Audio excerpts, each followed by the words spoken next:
Yo, man, this is not gonna be a like really well put together video and high definition. None of that. It's just me talking. So I really wish I could tell y'all about some super ultra secret stuff that I was into while I was in the Marines, man. But I was just a regular Marine with some a little special skills, be able to work on aircraft and load bombs and do it in different areas of the world, man. And uh, this one time I remember we was in Puerto Rico. I've been to Puerto Rico twice, but I think it was the first time,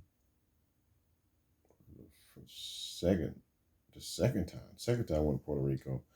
We had I had the opportunity to go to ride on the CH-47 and fly with a group of other Army people and Marines who was out there training in Roosevelt Roads in Puerto Rico, and we flew.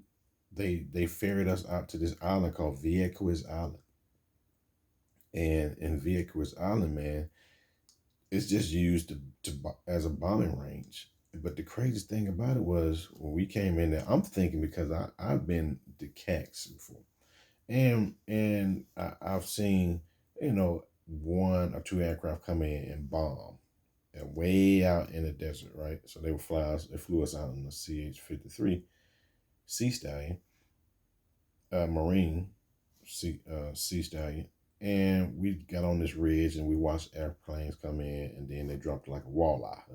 That's a old got it bomb, right? AGM, I think it was 84. I think it was 84 walleye, and then we got on the app.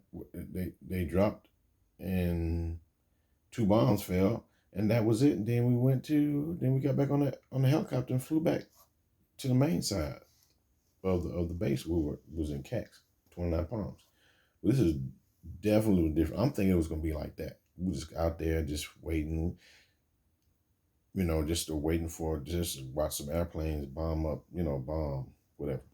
So we get on the CH-47, and then we landed on this vehicle. It was kind of like, Vietnam or something like that when we got off that CH-47.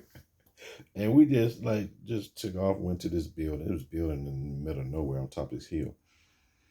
And then we just watched all these CH-47s come in, and they just kept dropping people off, Just kept coming in. I'm like, oh, this is cool. I filmed it and everything. And then next thing you know, we had some officers come in, and then everybody else was just milling around the area, and the officers went inside this building. I was like, oh, okay, they went inside this building, whatever. The next thing you know, on a loudspeaker, I hear somebody was like, it was like an air show. You ever go on the air show and they have somebody narrating the whole thing? Somebody was narrating this whole operation. I'm like, wow. So they had this C-130 special gunship. It was flying overhead, and it had already been flying overhead already, but it wasn't doing anything. It just kept flying overhead. I'm like, what is going on? And I'm not sure if it dropped anything or not. I'm not really sure. So a lot of times when they would do, they'll have a C-130 overhead and they'll drop the flag to see how the wind is. But they did that earlier because they had 82nd Airborne come in. They dropped on the airfield where we were located. And actually, we were staying on the airfield in tents. And let me tell you, the mosquitoes there were, oh my God, it was like on Skull Island with Kong. Like they were terrible, man. Right? It was so terrible. People started getting hotel rooms until Sergeant Major found out. Then everybody had to get out the hotel. Had to get out the hotel room and come back on the living on the flight line in these tents. The mosquito nets didn't help, or maybe they did, because if it weren't for the mosquito nets, then maybe we would not have survived and been eaten alive by all these mosquitoes. But anyway, we on top of this mountain, and the C-130 gunship was around, and then C-130 special gunship, and then all of a sudden when they started the narration, then C-130 started lighting up this the bombing range. Now picture this: the bombing range is we're on top of this hill, but you can see miles down. It was like a straight. It looked like a straight shot down or something. Like maybe a couple of hills, whatever. But it's still a straight shot down in this flat area and the different areas, right? Hardly no trees, anything like that. But then when finally the end of the island, and you can see everything. Like you can see, I can see all the way around, almost 360. Like I'm looking to my right, I see the ocean. I see that the edge of the island out. Then it comes back around, and then you still can see the ocean right here. But on the other side, on the left side, you can see this.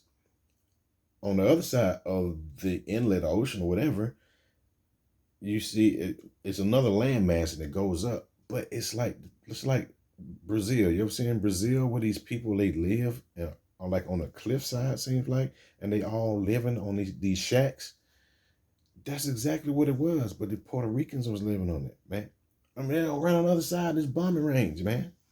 And then you got uh, B-52s coming in and B-1 bombers coming in, F-18s, A-6s, then Apaches and Cobras coming in. You got a C-130 special gunship that's coming around overhead, and you got artillery firing from somewhere. I don't know where it's. They were like, and artillery's coming in. It was like, hold up, man, we on the island. Boom, boom. It was like, oh, snap. Right? But it's far away that we're not. I don't know if we was in danger or not, but listen, let me tell you. Every time any explosion happens, you can feel it in your chest, and then your whole body just boom, boom, boom. Now imagine when those B-52s came in, and they were just dropping. I mean, you can see it off in the distance, man. And they coming in and slow. And then you see them, they just dropping the bombs and boom, boom, boom, boom, boom. They fall up right over somebody's house, man. And then the B-1 bombers, they coming in twice as fast, and the grouping of the bombers were not spread out. It was like, yo, like the same amount of bombs, but it was a tight grouping, and they coming in twice as fast, and they boom, and they just blowing up everything, and they taking off. It was two B-52s came in, and two B-1 bombers came in, and in between that, F-18s coming in, and they strafing. They 20 Mikes coming in, and then they punching flares, and they dropping the snake eye. I mean not snake. They were dropping retarded bombs, and that's the fins. The fins open up to slow the descent of the bombs, and they coming in boom boom boom boom, and the A6 is coming in with that snake eye, and the conical fins, and they coming in boom boom boom boom. They may have had retarded, I don't know, but they're hitting the targets, and in between that, Apaches coming in, and they firing their Hellfire missiles, and then the Cobras coming in with their guns, and then they firing their rockets. And one of the Hellfire missiles just went up. You ever had a balloon and you blow it up and then you just let it go and just go all over the place? Well, yeah. I mean, the Apaches, they were so close, but we can look down on them. So when they came in, then we can look down and see the pilots just like that. They was down below us. It was like, yo, what's going on? And bam, and they're firing the tow missiles. And was it a tow? No, it was Hellfire. And one of the Hellfire just, we don't know where the Hellfire went. It was like, I hope the Hellfire don't come back this way. And we're looking, and then they close in on the target. And they come in with their guns or whatever. And it was great, man. It was so crazy, man. And they're narrating. This one dude sounded so professional, man. He just came in, he just narrating the whole thing. Like, now from such and such, from Marine Corps Air Station in Beaufort, South Carolina, F-18, VMFA 122 Crusader, because they were alphas.